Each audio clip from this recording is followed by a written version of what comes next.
Hello, Nicola. Hello, no, me, I'm Nicola. Hello, everybody. It's Nicola from Open Farm Days. I am the marketing coordinator for Alberta Open Farm Days. And today we're doing our follow-up on last week's session, which was marketing for beginners. Today we're working on marketing for intermediate learners. And we are just going to go through real quickly the table of contents or what we're working on today. So first of all, we're going to be working on a recap from last week's session and the foundation of what it takes for your marketing. Then we're going to work on completing your social media profile and what is necessary and why it's necessary. Growing your audience on social media, so finding your perfect audience and really not just your audience, your community. Hashtags and everything that you need to know. And there will be a kind of participation part of this. So you'll want to have your phone handy with Instagram if you have it. So, and then best practices. So because there's a lot of information to go through, and really this could be a full day course. I've put in some best practices at the end as like almost like fillers so we can get some of the important pieces out. So just to recap from our previous session, so our marketing tactics, and so these are things that you should do prior to getting onto social media or prior to working on any other marketing tactics. These are really important because you're putting out information that represents your brand, represents your company, and then it gives you a clear idea of what you want to do in terms of marketing your communication and what it is you want your audience to know. So first of all is your USP, which is your unique selling point. And what that is what makes that unique, who are your customers and where they are, but also where they are, but why they should care. So identifying who your customers are and why they care about what it is that you're selling. To analyze your competitors. So some people, if this is not so much a cherry picking as it is finding out what it is that other people do that you like, what they do that you do differently, and how you can put your own spin on that. What's great about looking at your competitors is finding out what's happening in the industry. And when you're finding out what's happening on industry, you're working on things that are, that are on brand or timely, or you're entering in part of the conversation of things that are happening, and then how to provide value. So what is it about your business that provides value to your customers? And then once you kind of figure that out, then we're going to work on strategy. So your strategy is that, does that mean that you're going to create your own content? Is that your own photography, your blogs, your posters, what that looks like? Are you going to use earned media? Are you going to be the subject matter expert in that area? And, are you just going to use earned media to tell those stories? And the strategy is educate and sell. And if you're planning on educating and selling, then what are you educating and selling on? So part of that, again, is being that subject matter expert. Once you've figured out your strategies, then we're going to work on tactics.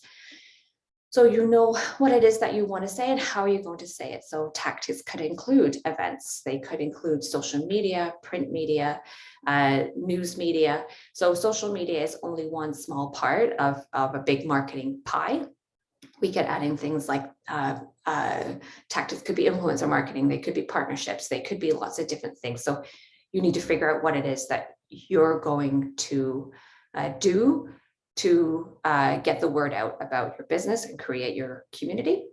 And then lastly, once you know what kind of tactics that you need or that you're going to use, then you need to figure out what kind of assets that you need. So regardless of what you're doing, you're going to need a website. Everyone's going to need a website, and you're going to need logos.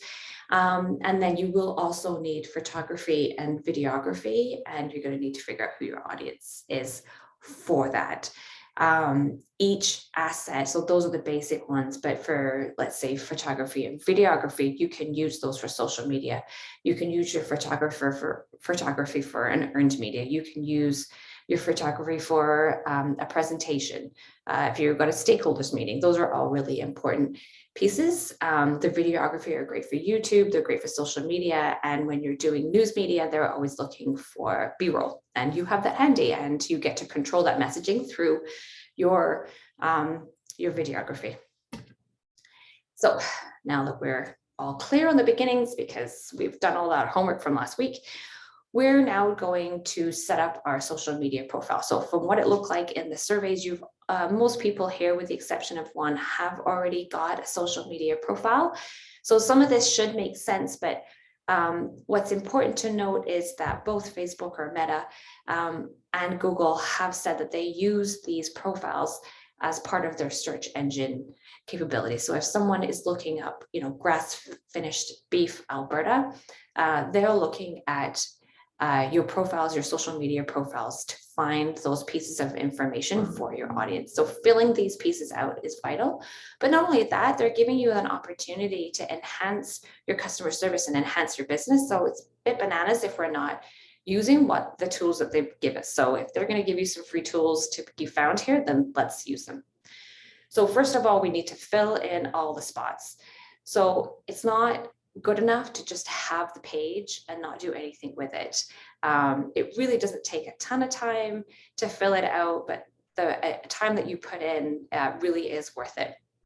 So all social media profiles need to have your logo, not your photo, not your family photo, not your product photo. They need to have your logo. And the reason why that is so although you are an integral part of your organization and of your brand, you're not your logo. If your brand was to live on long past you, they can't use your photo anymore. It would be evolving. So having a logo sets you aside as a business, and you need to have a logo.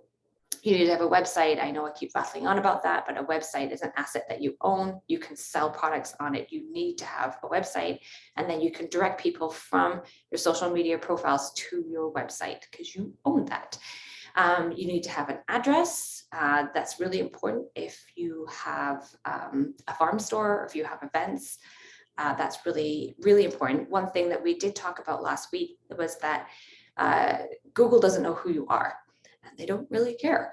And if your address is wrong on Google, it's a really easy fix. Google won't fix it for you.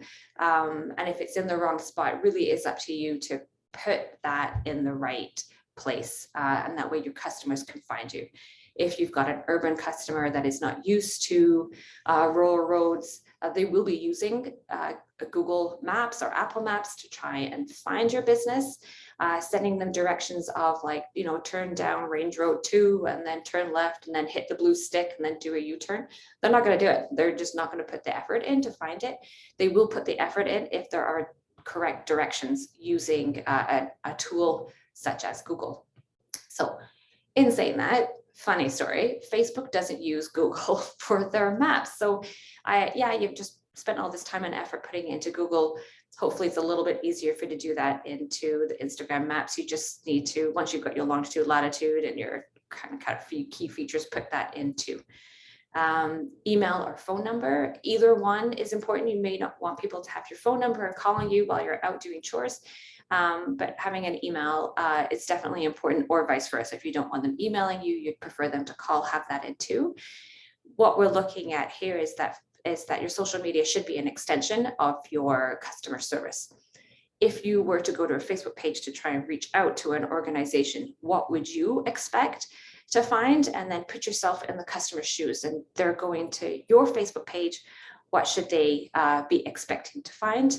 And then again, your about section completed. The about section is the part that is being used for the internet to find your business and send people your way. So this is from the Open Farm Days Facebook page. So this is just an example of the things that we use in these sections that are so important. So we've got our trade name, which is Alberta Open Farm Days. We have our username, which is Open Farm Days. Now you might find that although your trade name is, I think I use the example like Bob's Burgers, you might not be the only Bob's Burgers in Edmonton or Canada or wherever. So yeah, that's your trade name in Alberta, but someone else has taken Bob's Burgers. So your username will be Bob's Burgers and maybe Edmonton, or Bob's Burgers Grand Prairie. So your username might not be the same as your trade name. That's okay. It just means that someone got to that Facebook profile before you. Just like if you were the Joe Smith and now you can't get your Joe Smith Instagram account and now you have Joe Smith 123456. It's the same thing with business pages. So what I would suggest is just to have your username as close to your trade name as possible. Your description. So ours is really small. It's okay for what we need it to be right now. We might enhance that a little bit closer to the time once registration's open. But right now we just have a simple 1 or 2 sentence thing, kind of what Open Farm Days is, when it is, and what happens. We've got our email on there. We don't have our phone number because the best way to reach us is through email. We could put a phone number on there, but we don't really need it. And honestly, email is the best way to get a hold of us. And then of course, a website, because of course, everyone needs a website. Have I said that yet? This is the Instagram profile for Open Farm Days. So a couple things to note here. We've got our logo. We've got our username, which is Open Farm Days, and then you can see our trade name underneath, which is Alberta Open Farm Days. Instagram allows you to have categories. So our category is local and travel website. And then again, we've got our 2-sentence description of what it is we do. Yours could be the same. Yours could be, vegetable farm in Camrose, farm store open from Monday to Friday, 10 to 4. Then underneath that, we've got, so it's in blue there and it says link and then tr.ee. So the reason for that is that Instagram, when you're creating content on Instagram, it does not let you use a website link back like Facebook does. So if you're putting a photo up, you can't say click here for more information because it doesn't let you do that. You're only allowed to have one website on a Instagram profile. So we use a platform called Linktree. And what that allows us to do is use more than one link. So you can go to our Instagram page and see that, but you would go onto Linktree and click on it and it would give you a list of links that we would like you to click on. So that could be the Open Farm Days homepage. That could be the list of farms that are participating. Right now, it's the farms that were participating in 2021. It could be the blog posts. So when you go on there, it's not just taking you to one web page, it can take you to a different, so the user can choose where they would like to go. So underneath that, we have these highlights. Now you don't necessarily need to have the highlights, but they're really handy to have. So how do you get a highlight? Instagram has 2 forms of content that you can create, either something in your grid or in a story. So stories are something that only last 24 hours. And if you open up your Instagram account and you see all these little circles at the top, those are stories. They last for 24 hours and then they're gone, which is really great for telling really short story. They're really great for giving like a day in the life. There's lots of great reasons to use stories. It really keeps you relevant, really keeps your audience engaged into kind of what you're doing and what you're up to. But the problem is, again, they only last 24 hours. So Instagram came up with this, this solution for keeping this information called highlights. And what I suggest, we have them at the bottom here for our Instagram takeovers. And so when we have an Instagram takeover, I save them at the bottom there. So if anyone wants to go back and look at them, that's always a possibility. But for your business, what might be nice for you for have your highlights could be like your business hours, event information. It can be really anything that you want to talk about.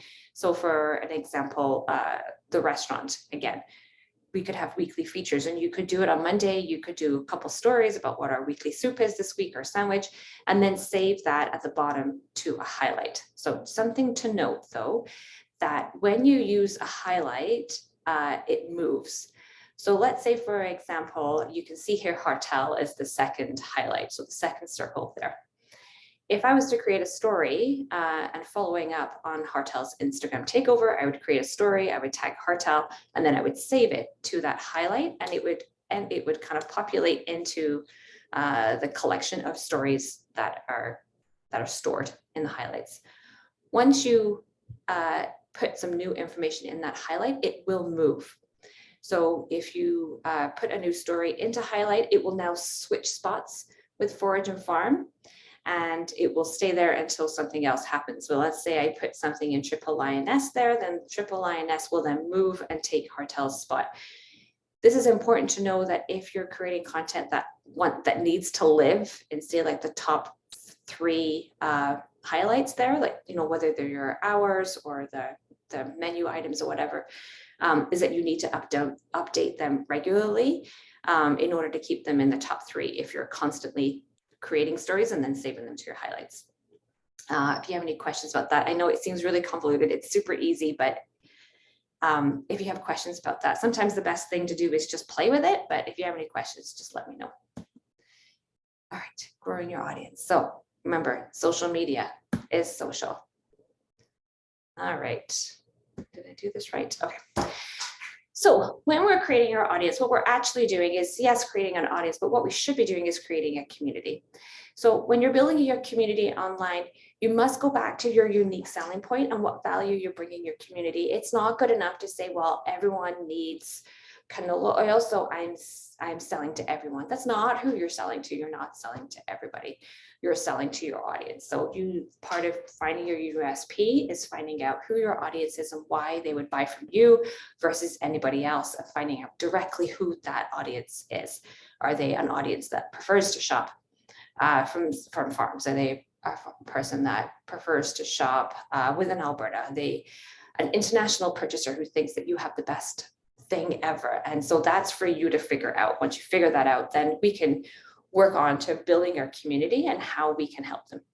So how to build a community. So things that communities are not, and they are not based on fan counts. And what we mean by that is if you have 10,000 followers, that's amazing and way to go. But it's not, if you don't have 10,000 followers, it doesn't mean that you don't have a community. In fact, the fan counts are what we in social media land would consider a vanity metric. And the vanity metric is great. Having this number of fans is fantastic. But what we're really concerned with is, and what you should be concerned with too when you're creating your content, is the engagement rate. And is what you're putting out onto the social media platform, is it making an impact? And if it is making an impact, why? And if it's not, why? So it could be because you've only got 10 followers and they've not seen it. That's okay. It takes a while to grow an account. But making sure that whatever you're putting out there is quality and you're providing a service and you're providing value. So communities sometimes are a small number of people, could be a couple hundred, that's totally fine.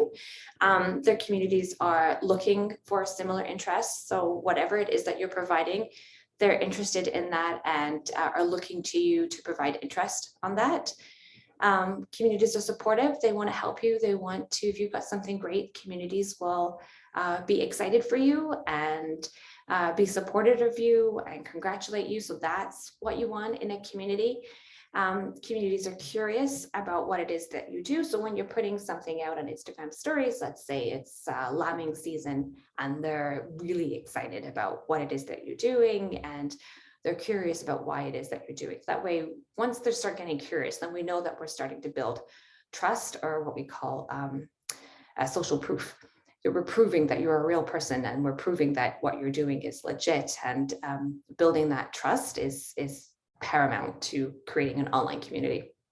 And they're also willing to share your business or your story. If you've got a new product out, they're excited for you and they're going to share it to their stories, or they're going to share, they're going to share it with their friends, or they're going to buy a product and share, buy two, one for them, one for someone else. So you want a community that is supportive, that is curious, and that are willing to share because they think you're fantastic. And the only way we can show them that we're fantastic is by telling them. So there are a couple ways to kind of build a community. So yeah, you have 20 followers, and so how are we going to build that so we have more of a substantial follower? So yes, even though 20 followers might not seem a lot, I don't think we need to get a little bit more, unless those 20 followers are the most rabid followers ever and they purchase everything that you've ever put on Instagram ever, then heck yes, those 20 followers are the best. But usually what we're trying to do is fill our marketing funnel and get the word out as best we can to create a funnel of people that will, whether they're buying from us right now, will buy from us in the future. So one way to do that is through hashtags. So you can use hashtag searches on Instagram and Twitter and TikTok, which I didn't put that in there, to find out what people in your niche like and support. So again, it's like going down these rabbit hills and trying to find out what people in your industry, what people in your market are doing, making sure that you're staying on trend and making sure that you're staying to what's happening in your industry. You don't want to be following everyone. You're going to be creating your own way of doing it, but it is important to kind of see what's resonating with people that are interested in your audience. So I think last week we had the example of strawberries. So people are really into strawberry fondue. You're going to go down strawberry fondue rabbit holes and get excited about what other people are doing and see what is working, what's not working, and how you can do it better, or how you can do it better because this person has the best ever. And trying to find those limitations and trying to find what you're really great at is part of your USP, but it's good. When you're going down these rabbit holes and looking at hashtags, don't copy, put your own inspiration in, but if you're being inspired by somebody else, it's a great idea to tag them and say, I was really inspired by Joe Blog's strawberry fondue recipe, and here's my spin on it. What do you guys think? That's a total legit thing to do. Comment on other posts. So you've now gone down these hashtag rabbit holes and you've seen some really great stuff. Comment on them and say, hey, this is such a great idea, or I never thought about it that way. But when you're commenting, making sure that you're commenting as you would in real life. Don't be that guy that says agreed with what did you agree with? Imagine again that social media is an extension of you in real life. So making conversation, saying, oh, have you thought about this? Or I tried this once and it did work out great. What do you think? Did I do something wrong? And having these honest conversations with people is a great way to build community. Plus you're doing it from your Instagram account, and so people could go back and click on your Instagram account and hopefully do the same thing or follow your account. So again, building this community, being social on social media. I know what a concept. One thing that you should do for sure is adding your social icons to your website. If they have found you online through your website, put your social icons on. They can click through and then follow you on social media, and they can get either daily or weekly updates from you through social media. I think it's fantastic if they found you through your website, because that's what websites are for. But also making sure that that you're capturing them in every other way. There's another way through that, through email. We won't go through that today. That's a whole other thing unto itself. But social media is a quick and easy way, and having those icons on is to try and capture some more followers, more people to your community. Use photos of yourself. So I say this to my clients all the time, because although they have products and they're amazing products, or whatever it is that they're doing and they're educating, we could get 20 likes on a post of something that is absolutely fascinating, but as soon as we put a picture of themselves up, we're getting 200, 300 posts. So having pictures of people, having pictures of yourself, having pictures of your workers. Good Morning Honey in Parkland County does a great job of this, very transparent about who their workers are and how they make honey, and doing profiles on their staff and their family. A really great way to engage your community with who you are as a person. So yes, although you are your brand, you're not your logo, making sure people in your community understand that you are who you are and you are the subject matter expert. And then engage with your followers. If you receive a comment, respond to them. And how I like to explain this is, imagine if someone comes up to you in the street and they say, hey, I really like your shirt. And then you don't respond, but you're still wearing the shirt and you're still right in front of them and you're just staring at them, or not even staring at them. You're not looking at them at all, but they're trying to engage with you. They're trying to have a conversation and you're just blanking them out. That's what not responding on social media is. Now, there are a lot of trolls who spend a lot of their hours on social media, making pretty nasty comments. Don't be that guy.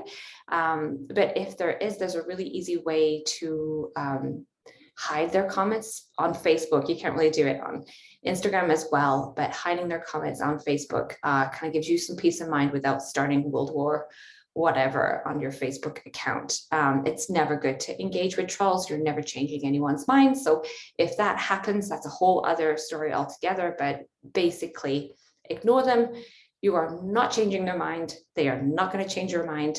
If you have very big, strong feelings about aliens, and they're commenting on your strawberry post, then that's what are we doing here? So engage with your followers in a positive way. Your job here is to be the subject matter expert and to be your business, which the other stuff could be for another time. And lastly, the user-generated content, which is the UGC here. When you're at an event or if you're selling a product, it's okay to ask your customers to tag you on social. They've bought your vegetables from your farm. They're going home to make soup. Say, hey, when you've made soup, if you're going to post it on social media, can you tag us? And if they tag you and it's a great photo, ask permission to share it. That's again building this social proof and building this trust with your customers and your community that you're a real person and what you're doing is great work. And on the flip side of that, people really like that. They really appreciate that what they've put out into the world and they've tagged you, you've appreciated it enough to reshare it with your community as well. So, the community part is two ways. What am I doing here? Did I do that right? Yes, I did. Okay, so hashtags. This is where we're going to get a little bit technical here. So just quickly go through hashtags. So hashtags are for the older Gen X on the line here. Those are the pound sign. For those who watch Saturday Night Live, pound for hashtag. There are 3 platforms that use it. So Twitter, which was the original user of the hashtag, Instagram, and TikTok. So hashtags are used as a tool for searching. So we'll go back into that a little bit later, but each platform uses hashtags slightly different. So it's important to know how to use them and what they're used for. But let's dig in. So Instagram, you can use up to 30. They allow you to use up to 30. If you're not using 30, you got to start using 30. And there's a couple best practices for using them. So some people like to put them in the comments. But what Instagram has stated is that they're using everything that's in your copy. So everything that you write down as your content, they're using that as part of the search. So if you're putting your hashtags in the comment, they're not including that as the search for your post. That's what they have said at Instagram. They're not using it in the comments. They made that announcement probably about 6 weeks ago. So do not put your hashtags in the comments, put them in your copy. Now, when you're writing out your beautiful copy and you're writing out a recipe, whatever, and all of a sudden you've got 30 hashtags like right here, it does look kind of ugly. What I like to suggest is like the 5 dots rule. So you write your nice copy, and then I always put it in my notes app where like you go dot and then return and then dot return. So creating different paragraphs with 5 dots and then putting my hashtags underneath there. And what that does is just separates your nice copy that you've spent time writing out from your hashtags. Twitter, only use 3, complete max. The best way to use Twitter has really turned into mostly a news social media platform. I would only use 3 as at the absolute maximum. 2 is fine. 3 is like you're done. Really, if you're doing anything news related, so local location, so for Edmonton, yeah, Calgary, YYC is great. I would refrain from doing something like the hashtag cows, hashtag are eating, hashtag eating, hashtag grass. Like, don't do that. Don't do that. No one's going to use that. That's not building a community. That's just irritating people. And TikTok, again, TikTok uses hashtags so differently. Yes, again, they're a part of a search related, but how people are using it in order to be seen on their For You page is they're using it, they're using trending TikTok. So although you might be doing a TikTok about vegetable soup, the hashtag that's trending right now is Doritos are fantastic. or whatever they are. But that's the hashtag that's going to get you found on the For You page. Now, that doesn't mean that you can't use hashtag vegetable soup. It's just that the way that the platform is using the hashtags is vastly different from what the other platforms have been using. So when you're picking a platform that you want to use, you're going to make sure that you're using the tools that they're providing, the free search tools, such as your hashtags, in an appropriate way. So what we're going to do is you're going to pull out your phone and you're going to open Instagram on your phone. And what you're going to do is right at the bottom, I'm just going to get to my home screen, is a circle with a line on it. And it looks like a magnifying glass. And that's the search tool on your phone. So right at the bottom. So I'm going to get you to do that. And at the very top, I'm going to get you to write in the search function at the top, hashtag, so the pound sign, number sign, and then farm, F-A-R-M. Do that. And it's loading. Okay. So what you're going to find then, I don't know if you can see, so you'll start with a video and then some grid posts. So the video is a reel, and we're not going to worry about reels right now. What we're going to worry about is the photos that are there. So if you look at the top here, it's got the number of uses. So that's how many people have used the hashtag farm. And we've got top, recent, and reels. So even if you go onto recent, most recently, someone has, these are all the people that have most recently used the hashtag farm. What I'm interested in, though, is how many people have used the hashtag farm. And there's 19.7 million people have used the hashtag farm. If you're a small account in small town Alberta, unless you've got a piece of viral content, the chances of anyone finding your content using the hashtag farm are zero, less than zero. And what I want to prove to you is that we've got this here. What we do is if we pull, oopsie-daisy, if we pull this down and let it refresh, I don't know if you saw that, but the pictures have completely changed from what they were. Give it a minute and we'll do it again. Yeah, we got new pictures again. That means every time someone's posting with the hashtag farm, oh wait, that didn't happen last time. Someone on the planet has not been using the hashtag farm for the last 5 seconds. Okay, and then they'll change again. So every 5 seconds, every time someone uses the hashtag farm, you've lost. If we go back and we can type in hashtags, so number sign, pound sign, oopsie-daisy, and we do hashtag AB farm. So if you type that in, okay. And so here, again, I know you can't see my screen, but just as an example, if you type in that and then you go to recent, oopsie-daisy, and you'll see that there are 1,000 posts of someone using AB farm. And the reason why I'm bringing this up is that AB farm, being Alberta farm, would be considered like a niche hashtag. So if someone's searching AB farm, you're going to show up. And the chances of you being found using AB farm are much higher than using hashtag farm. So yes, this is a niche hashtag and you will stand out if you use it every single time. Let me see if we've got any of our farms here. No, I don't see any of our farms on here. Guys, start using AB farm.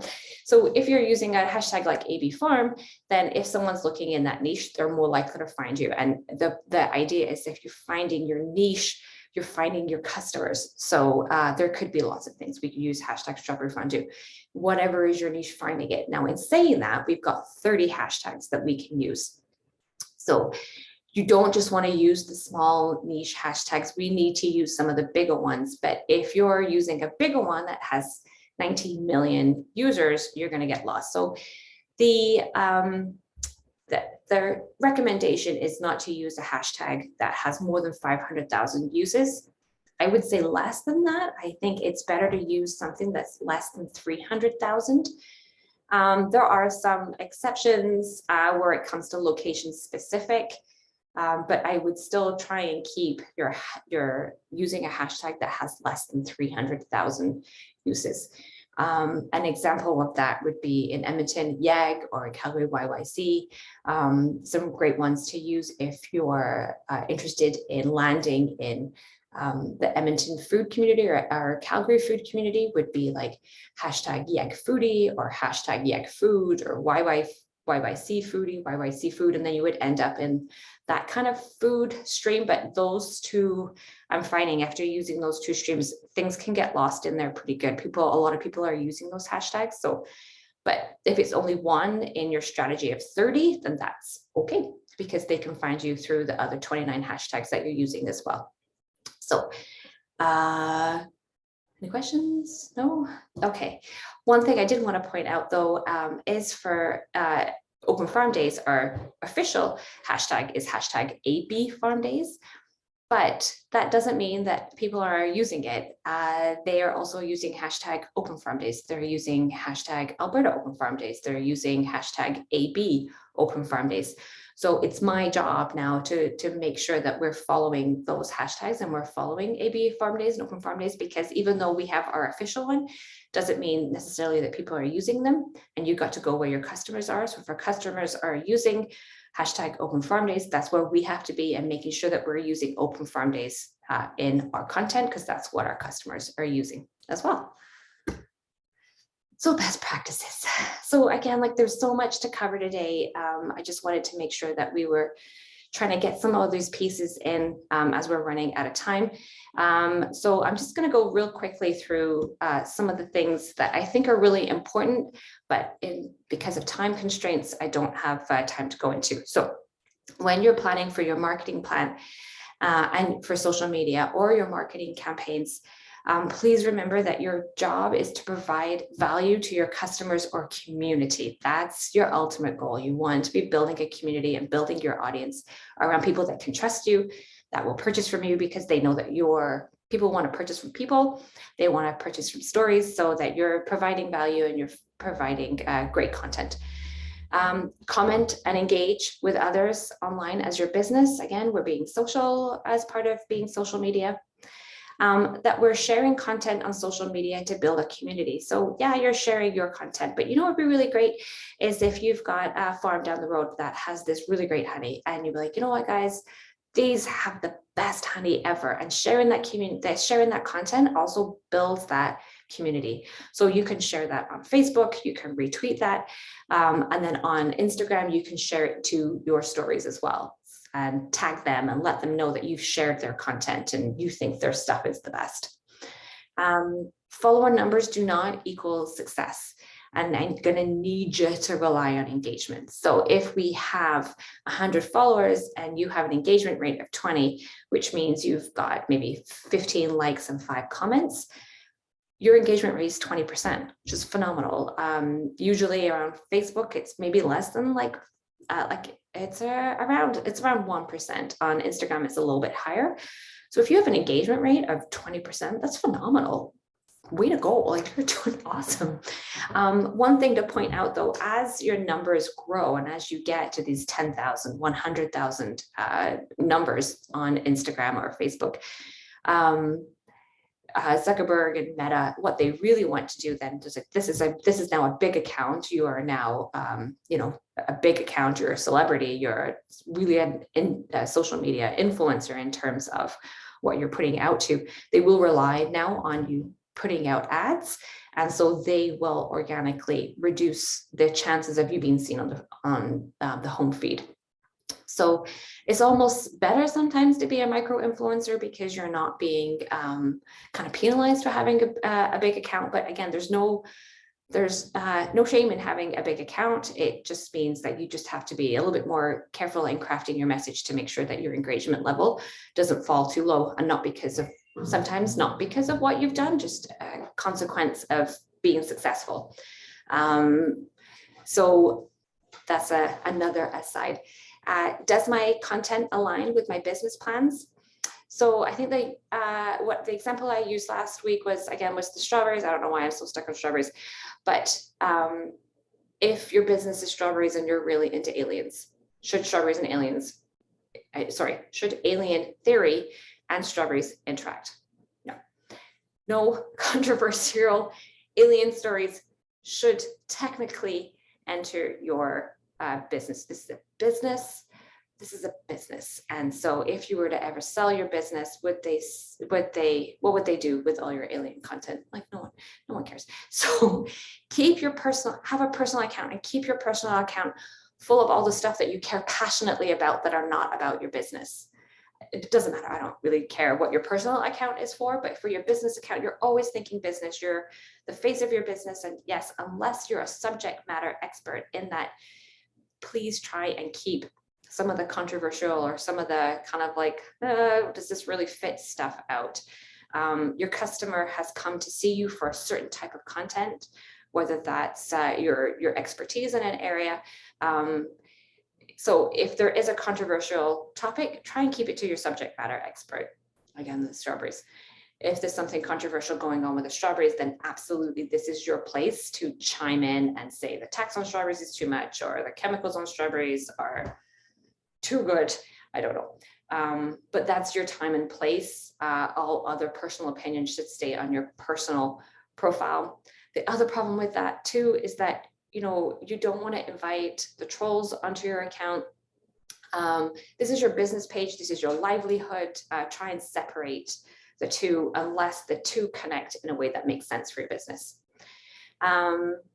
Use the platform for all the things that will give you. So use the hashtags, use the maps, add your information, make sure that you're being useful as a search engine by adding information in for your description.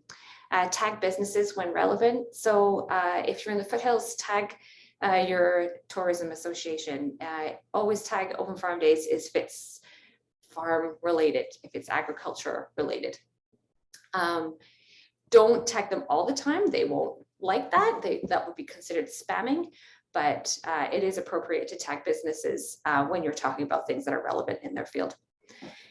Consider Facebook groups for customers, a private group, sorry. I've seen this happen with some CSA farms. They have a private group for their CSA customers. This is a fantastic idea. They're all in one group. They can share recipes. They can share what they got in their CSA box. So that's a really great idea. So thinking outside the box and finding different ways to engage your audience and curating that community is a great idea. We spoke about this last time. It's kind of an old school tactic, but still very, very, very worthy, which is writing guest blogs for in your industry. So that could be a guest blog for Open Farm Days, but that could also be a guest blog for regenerative farming. It could be a guest blog for selling in a farmer's market. Writing guest blogs are great. It again sets you aside as a thought leader in your industry, and also they'll have backlinks, which sends people back to your website. That Google is very happy with backlinks. And hopefully it sends people back to your social media channels too. So if you're writing guest blogs, you can always kind of negotiate how you want them to share information about you, if you want them to tag you, link back to your website, etc. Invite your family and friends to share information about you and your business. Lean on your community. Say, hey, we've got this new product launching. Can you guys share? Can you comment on my post, boost my engagement? You boost my engagement, and now I'm more likely to be seen on the home feed. So finding different ways to kind of have your family and friends participate is a great way to build your audience.